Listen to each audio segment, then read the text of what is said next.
So where I'm at right now,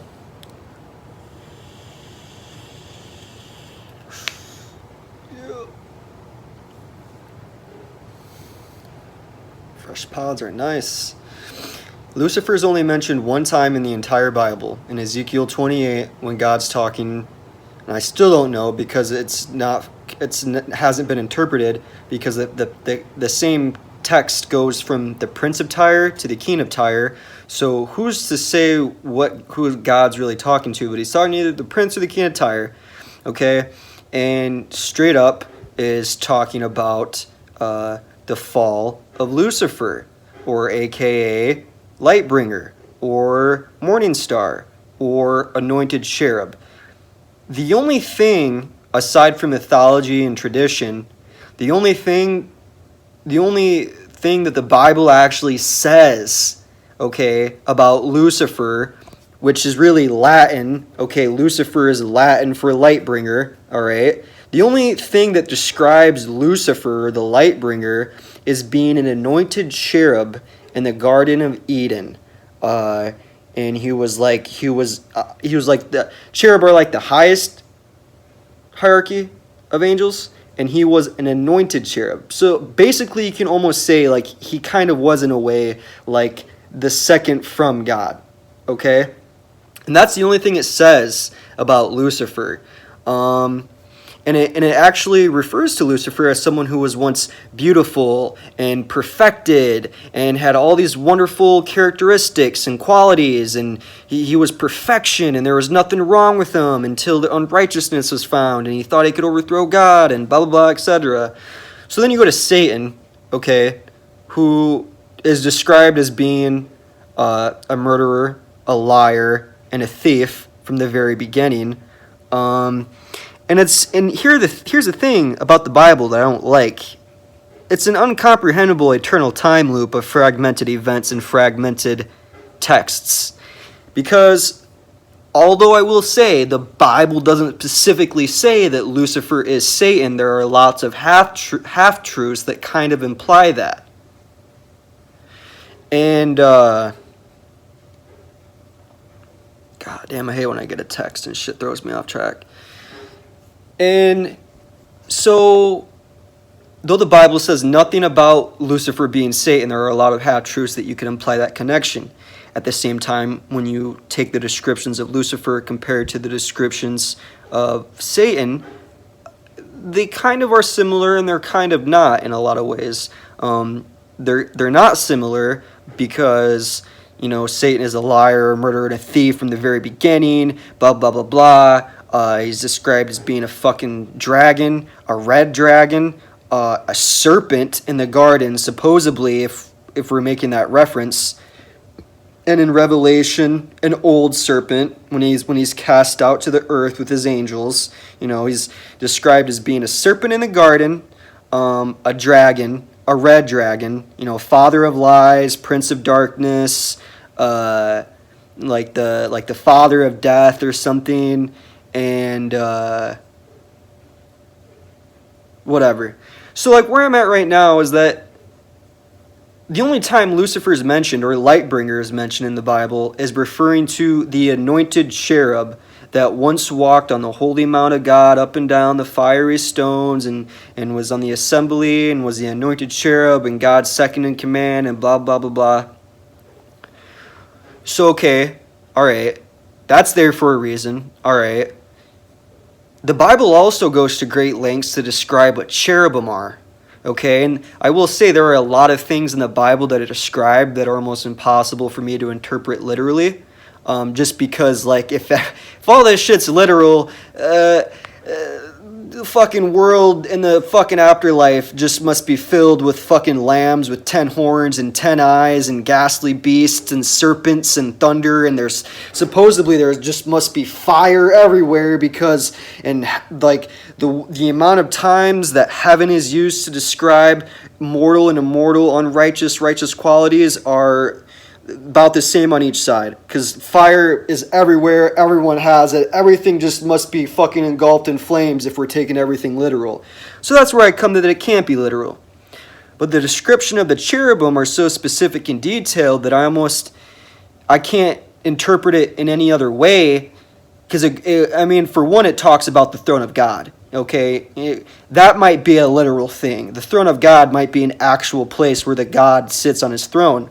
Okay, so if we're taking that into account, the cherubim are the highest angel in the hierarchy, and the 4 or 5 cherubim guard God on his throne on the mount whatever, in the highest part of heaven, the tip-top apex peak.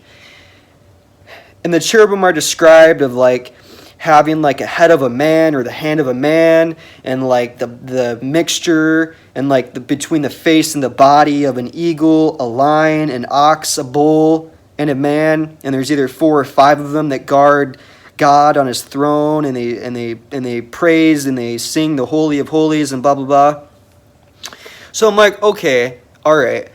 If the cherubim are described as being a spiritual angel guarding God and his throne, what we're also assuming is a spiritual place, an invisible realm, okay, then this anointed cherub that's talked about in Ezekiel 28 as the ones that are the same anointed cherub that's passed down through false tradition, that's Satan.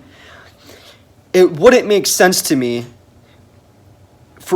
I have 2 conclusions, okay?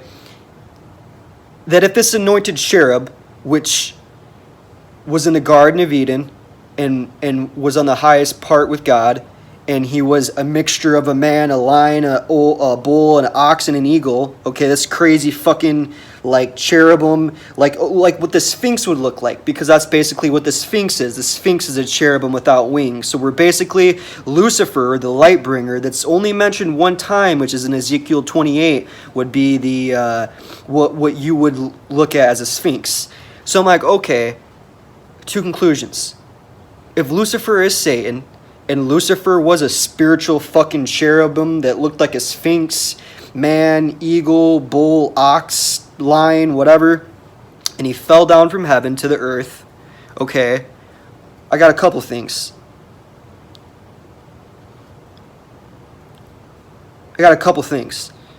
For one, who's the serpent? Who's the serpent in the garden? Because here's the thing: if we're taking these descriptions of these angels literal, okay, because there's a lot of descriptions in the Bible. So if out of all the things we're going to take to be literal, which I would assume are angels, something invisible, something unseen, so okay, why not be literal? Because it takes place in the spiritual realm. So if Lucifer was a cherubim, this crazy hybrid sphinx creature, then who is the serpent being described tempting Eve and Adam in Genesis in the Garden of Eden? Who is the dragon that goes up to heaven and all this crazy shit, the final war and thrown out to the bottomless pit? Okay. Who is the beast, the devil, and the false prophet that get thrown into the lake of fire at the very end? If the beast, the false prophet, and the devil are all different, I can't even fucking keep up anymore. Aside from all that, if we're taking it literal, it would make no sense whatsoever that the anointed cherubim described in Ezekiel 28 is the same Satan that went through some unspoken transformation through his fall with all his angels going from a cherubim to a serpent. But then at the same time, the serpent is in the garden, which we interpret as Satan, and then the dragon is flying around causing havoc and going after the virgin or going after the mother with the seed and all this crazy revelation shit. So then I'm like, okay, obviously it would make no literal sense that there's a comparison between Satan, the serpent, and the anointed cherub. If they're all being literal, they don't have any sort of connection between them. And so that's where I make my second conclusion. Okay, they're not, none of it's literal, maybe some of it's literal, but hardly any of it's literal. Okay, so then that would also imply, maybe Lucifer and Satan are the same thing through the half-truths that are riddled throughout the mysteries of the Bible. Okay, but then how would you be able to interpret anything in the Bible if all these things have some crazy mythos, poetic description that's completely non-relevant to the other times they're described in the Bible? You know, all these same concepts in the Bible, but they're all described differently, and it would just be open to endless, eternal, countless interpretations that all would have, just meaning. Like, everyone would be at battle to the ends of who is interpreting what right.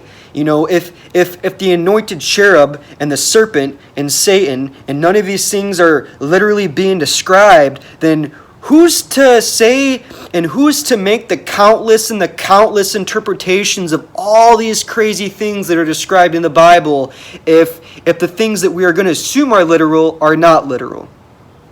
That's where I'm at.